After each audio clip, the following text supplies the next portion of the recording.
My fiancée said, "My parents think you're not good enough. We need a break." I calmly replied, "I understand." Then I cashed out my share from the joint account we were using for the wedding she'd already secretly canceled. Her break became permanent and expensive. I'm 32 male. Until 3 weeks ago, I was marrying Olivia, 29F, next spring. 4 years together, save the dates out. Impressive venue booked her dream mostly. Her parents, Gregory and Patricia Langley, were always present, hovering. I always got the vibe they thought Olivia was settling with me. A project manager, not old money like them. It unraveled on a rainy Tuesday. Cliché. Olivia came over. "We need to talk." Her eyes did that shifty thing. "My parents, they're worried I'm rushing into things." She began twisting her ring. "They think maybe you're not quite established enough for the life they envision. Not good enough. After 4 years and her pushing for this big wedding." "So, what are you saying, Olivia?" I kept my voice even. "I think we need a break," she said. "To reevaluate, for me to think, for you to consider what they're saying. A break." Weeks before final deposits, after I'd poured a significant 5-figure sum from my savings into our joint wedding account, my $30,000 was in. Her $30,000 was also in the account, whether from her own earnings or entirely bankrolled by her parents.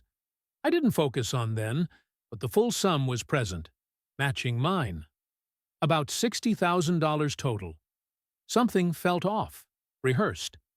I said, "I understand." She looked surprised. Expected a scene, I guess. "If you need space, you need space." I shrugged. "How long?" "A few weeks, a month, just space." "All right." She left. The apartment felt huge. An hour of numbness, then cold, methodical anger.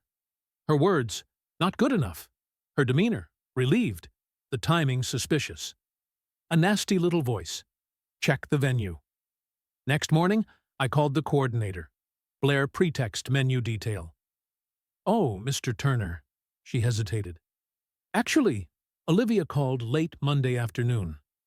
She canceled the booking. Monday, the day before the break talk, canceled. I kept my voice light. "Reschedule?" "No." Full cancellation. Unforeseen circumstances. She said the initial $10,000 deposit is non-refundable. Of course, that deposit came from our joint account, our $60,000, so the break was theater. The wedding was already dead by her hand. I logged into online banking, joint account, $50,000 remaining. My $30,000 contribution, her $30,000 minus the lost $10,000 deposit. My half of that remaining $50,000 was $25,000. It was my money for a wedding she'd secretly killed. I transferred my $25,000 out. Clean. Then I texted her. "Olivia, just found out from the venue you canceled everything on Monday, before our talk. So the break is permanent. I take it. I've withdrawn my share of the remaining funds from the wedding account. Seems fair since there's no wedding. Hope you find whatever it is you're looking for." Blocked her, her parents, her best friend Jenna. Sometimes understanding is a very expensive lesson for someone else. Update 1. A week since the text. The silence didn't last. Blocking is merely a suggestion these days. Thursday morning. Voicemail from an unknown number. Olivia. Angry. Not sad. "Mark, what on earth do you think you're doing? You took money from our wedding account. You can't just do that. Call me immediately. Our wedding. The one she canceled. Delusional. Didn't call." Emails followed from Olivia. Urgent financial error.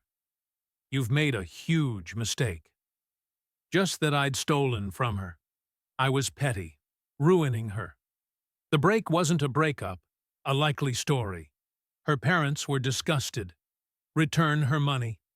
My $25,000 magically became her money. She waffled about the venue cancellation being not finalized when she realized I knew. Lady, full cancellation is pretty final. Then Patricia, Olivia's mother, got my work email. Masterpiece of passive aggression. Mark, Olivia is distraught. While we expressed minor reservations, your actions have been disproportionate and cruel. You have taken funds earmarked for deposits. Olivia is now in a terrible position. As a gentleman, you should rectify this oversight at once. Rectify this oversight. Love that. As if I accidentally tripped and my money fell out of her account. The $10,000 venue deposit was already gone. $5,000 to mine. $5,000 hers. My withdrawal of $25,000 from the remaining $50,000 left her with her exact $25,000 math. It's not that hard. My one reply to Patricia CCing Olivia.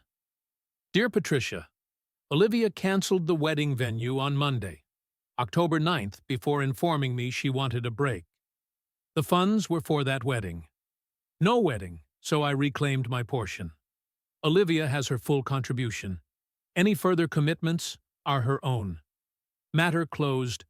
Red flag to a bull, apparently. Weekend barrage, missed calls, frantic emails. Olivia, the caterer needs their deposit. The photographer, I paid some of that from my personal account, assuming the joint money was there. You owe me. Her claims about these other vendor payments supposedly made from her personal account gave me pause. If true, the timing would be crucial. More things to verify, I suppose. Her brother, Ethan, 31M, messaged me on a professional networking site. Mark, man, what's your deal? Olivia's a mess. Mom and Dad are concerned. Give her the money back. Be the bigger person. It's just money. Easy for him to say. The bigger person doesn't lie or secretly cancel weddings. Saturday night, looking at an old photo. We were happy. Felt like a fool. A flash of regret. Then I remembered not good enough. The calm returned. This is about facts, not emotion. She made choices. She's facing the price tag. Her break is permanent and expensive. Good update, too. A few weeks later, the temperature rose. Not by me. I'm still Switzerland. Cool, calm, and collecting receipts. Olivia and the Langleys, Gregory, Patricia, and Ethan as attack dog, have doubled down. It's almost impressive. Dirty tricks, social media vague posts, Olivia's sad, cryptic posts. Trust betrayed, picking up pieces. Jenna, her friend, cheering her on. Annoying, but ultimately hot air. The shared items gambit. Olivia emailed a demand list for items from my apartment. Some gifts from her. Fair enough. But then my stuff bought pre-Olivia. Sound system, art, logic. We enjoyed them together. No, that's not how ownership works. She also demanded some kitchen gadgets that were wedding shower gifts sent to my address from my relatives, clearly intending them for herself rather than for return to the givers. The audacity, the financial fog machine. This is the big one. She's now claiming she fronted thousands for various wedding things, dress alterations, deposits for smaller vendors from her personal accounts, with the understanding she'd be reimbursed from the joint wedding fund. As I looked into it, I found she had produced some invoices. The problem, I never agreed to reimburse her for personal wedding attire from the joint fund. Her dress was her dress. My suit was my suit. Those deposits she was claiming.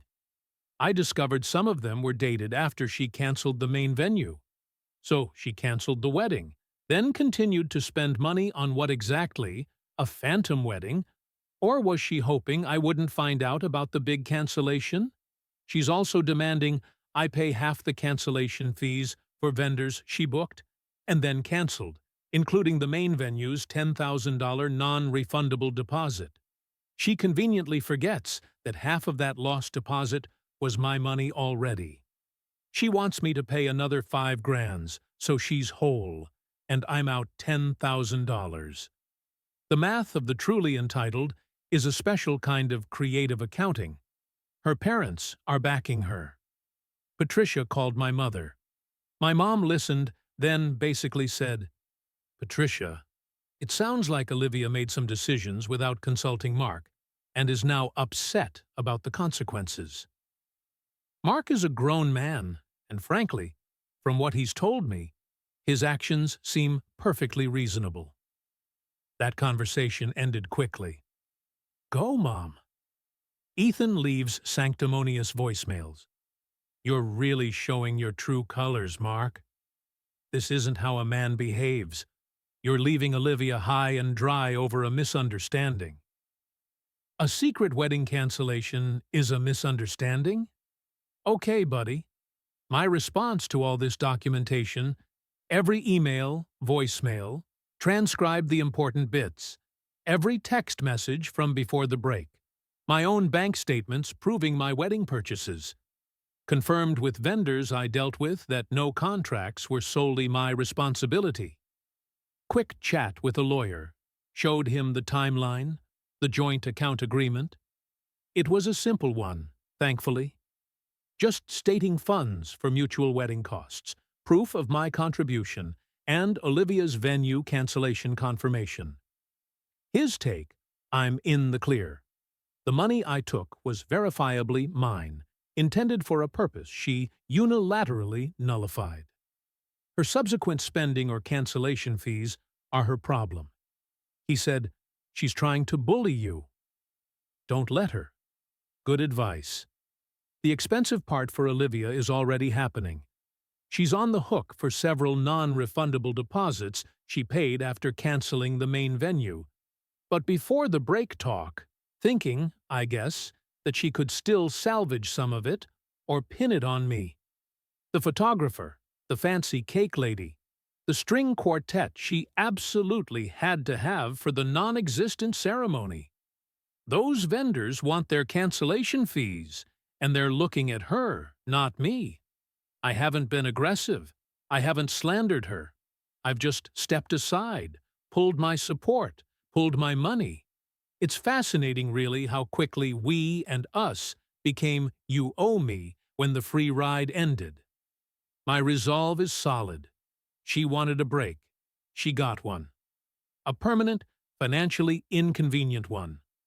The "not good enough" comment still stings sometimes late at night. But then I look at the growing file of her increasingly unhinged demands, and I think, yeah, I'm good enough to not put up with this. Update 3. Well, Merry almost Christmas, everyone. Or if you're Olivia Langley, probably not so merry. The last month has been enlightening. The entitlement reached its crescendo, and then finally the music started to fade for them. Anyway, for me, it's been a period of calm, firm lines in the sand. So, the dirty tricks continued for a bit, then sputtered out. Olivia, through her father Gregory, actually had a lawyer send me a letter. It was full of bluster, misappropriation of joint marital funds. We weren't married. Emotional distress, breach of promise to marry. It demanded I return the $25,000 I withdrew, plus an additional $15,000 to cover her losses from canceled vendors and damages. So, $40,000. Ridiculous. My lawyer, yes, I retained the one I consulted just to be safe, sent back a very polite, very factual 2-page response. It included a clear timeline of events, with copies of the venue cancellation confirmation time-stamped before her break speech, bank statements showing my $30,000 deposit into the wedding account, and my $25,000 withdrawal, leaving her precise initial investment intact after the venue's non-refundable deposit was paid from the total. A gentle reminder that any contracts with other vendors were entered into by Olivia, and any cancellation fees were her responsibility, especially those incurred after she'd already secretly cancelled the primary wedding arrangement. A firm statement that there was no legal basis for her claims, and any further attempts to pursue this would be met with a counterclaim for harassment. We never heard from their lawyer again. I guess even he realized he couldn't polish that particular situation. Gregory Langley probably wasn't too happy about paying legal fees for that dud. The social media vague booking also fizzled. I think some of her friends, maybe even Jenna, started to piece things together, or just got bored of the drama. When your sob story doesn't result in cash, people lose interest. Then came the final, somewhat pathetic confrontations. Olivia managed to get me on the phone, unblocked her for a day, out of a weird sense of curiosity. Big mistake. Or maybe not. It was clarifying. "Mark, you've ruined everything," she wailed. No preamble, just straight to the victim act. "I'm in so much debt. Those vendors are hounding me. My parents are furious. This is all your fault." "My fault, Olivia?" I kept my voice level. "Who canceled the wedding venue secretly? I was under pressure. My parents. I was confused. But you didn't have to be so vindictive, so cruel, taking all that money. It was my money, Mark. My share for a wedding you decided wasn't happening. What did you expect me to do? Let you spend it on your solo life? But the deposits, the commitments, a real man would have covered those for me to be a gentleman." There it was again, the gentleman card. "A real man," I said, "wouldn't have been lied to and manipulated. A gentleman, by your definition, sounds like a doormat with a bank account, Olivia, and I'm not that." She started crying then, or making crying noises. "You don't understand how much this has cost me." "Oh, I think I do," I said. "It cost you exactly what your choices have incurred. That's called responsibility." Then I said, "I hope you figure things out, Olivia. Goodbye." And I hung up. Blocked her again for good this time. A week later, Ethan, the brother, tried an ambush, saw me at a coffee shop I frequent. He strode over all puffed up. "Mark, we need to talk about what you've done to my sister." "Ethan," I said, not even looking up from my laptop. "There's nothing to discuss. Your sister made choices. She's living with them. I suggest you and your parents help her sort out her finances since you were all so instrumental in her decisions. She's your fiancée, or was. You have a moral obligation," he blustered, voice rising. People were starting to look. "No, Ethan, I don't. My only obligation was to a partnership, and she dissolved that without telling me. The only thing I did to your sister was refuse to pay for her mistakes." "Excuse me." I got up and left. He looked like he was about to explode. Let him. The fallout for Olivia, from what I've pieced together from the edges of our now severed social circles, has been significant. The thousands she claimed to have fronted for various wedding bits and pieces, turns out many of those were put on a credit card. Her credit card with a hefty interest rate. The vendors she ghosted after canceling, some of them were small businesses. They pursued their cancellation fees as they should.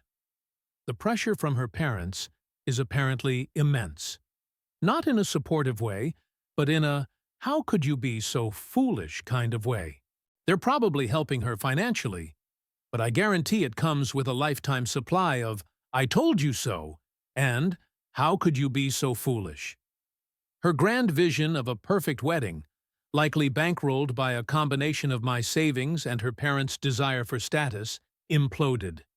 And she's left holding the bag for all the pieces she tried to keep juggling after she'd already dropped the main one. I did get one final unexpected email from Jenna, Olivia's best friend. "Mark, I know I was pretty awful in some of my comments.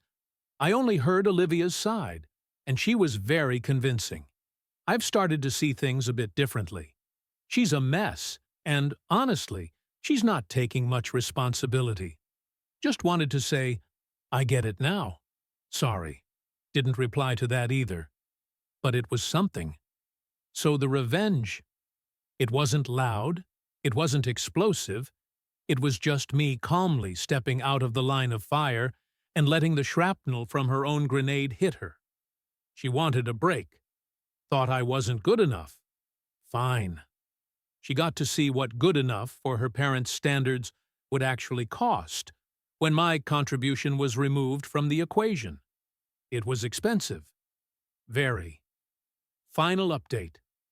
It's been nearly 5 months since that last phone call with Olivia, and about 7 since my world tilted on its axis. Figured I owed a final update to those who followed this mess. Life moves on. It's quieter now. The anger has mostly faded, replaced by a kind of weary pragmatism. I don't rejoice in Olivia's financial struggles, but I don't lose sleep over them either. She built that bed. She's sleeping in it. From what little I hear through the grapevine, it's a small world. Even when you try to shrink yours, Olivia is still dealing with the financial fallout. She had to move back in with Gregory and Patricia for a while to save money, which I imagine is its own special kind of hell for all involved. The dream wedding debt is apparently a sore subject. She's working, but those vendor cancellations and perhaps some ill-advised spending in the immediate aftermath of our split hit her hard. There's no talk of her dating anyone new. I suspect her confidence and perhaps her parents' willingness to fund another social experiment took a beating. Gregory and Patricia Langley are from all accounts back to their usual selves, probably lamenting their daughter's choices, and subtly or not so subtly blaming everyone but themselves for their part in pressuring her. Ethan, I've heard, still thinks I'm a villain, but his opinion matters less to me than the price of coffee. As for me, the $25,000 I'd withdrawn from the joint account in the very beginning went straight back into my savings where it belonged. I kept the engagement ring. It's in a safe deposit box. Maybe one day I'll sell it. Or maybe it'll just be a very expensive reminder. Haven't decided. The "not good enough" line still echoes sometimes, usually when I'm tired or a sad song comes on the radio. It's a scar, I guess. It made me reevaluate a few things, made me more cautious. Trust is a fragile thing, easily broken, harder to rebuild. I've been on a few dates, nothing serious. I'm not in a rush.